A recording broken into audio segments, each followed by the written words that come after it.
The Owen James Report is brought to you by This program is brought to you by the Grace Kennedy Group. We choose to care. Grace Kennedy Money Services has been here for you and your family, here and abroad, because we understand that you're receiving more than money. You're receiving their love. Grace Kennedy Financial Group has been here for you because we know it's more than just investments, insurance, or banking.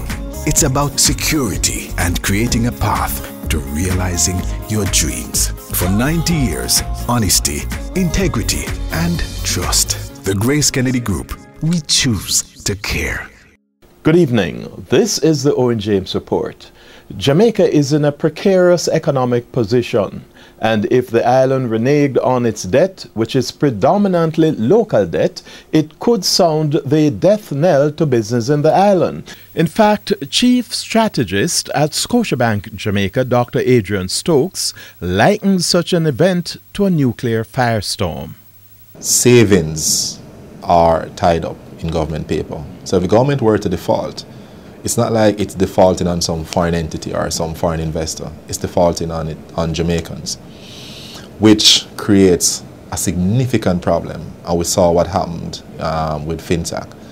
Now, you'll be actually setting off a nuclear bomb if you were to default on those obligations, because it means you would have abrogated or taken away savings from one section of the economy to another, which is central government, thus placing the private consumer, the private investor, in a very, very serious situation, which could actually create a bigger problem than what we have right now.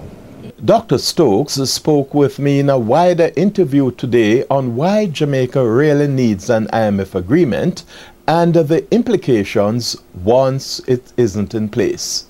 Jamaica is seeking a longer-term agreement with the IMF, and the government hopes that such an agreement could be in place before the end of the current fiscal year.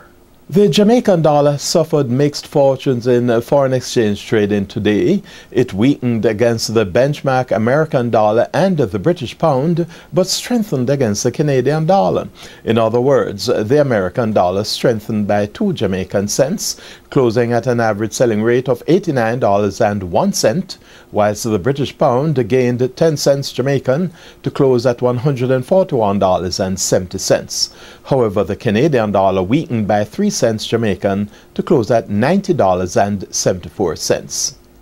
News on the market now, and gains by blue chips such as Lascelles de Mercado, Sadrico Life Jamaica and Scotia Group triggered advances in the Jamaican stock market indices today.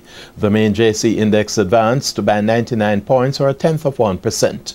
25 stocks traded, with 12 advancing, 11 declining and 2 holding firm.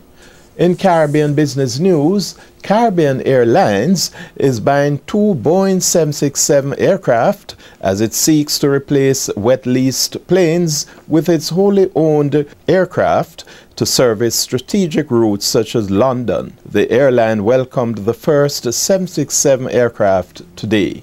Now finally, in news overseas, the U.S. economy grew faster than first estimated in the second quarter this year. Gross domestic product climbed at 1.7% annual rate from August through June, up from an initial estimate of 1.5%. That's according to revised U.S. Commerce Department figures today. Now, the figure followed a 2% first quarter pace and matched the median estimate in a Bloomberg survey. That's the Owen James Report. Good evening. The Owen James Report was brought to you by This program was brought to you by the Grace Kennedy Group. We choose to care.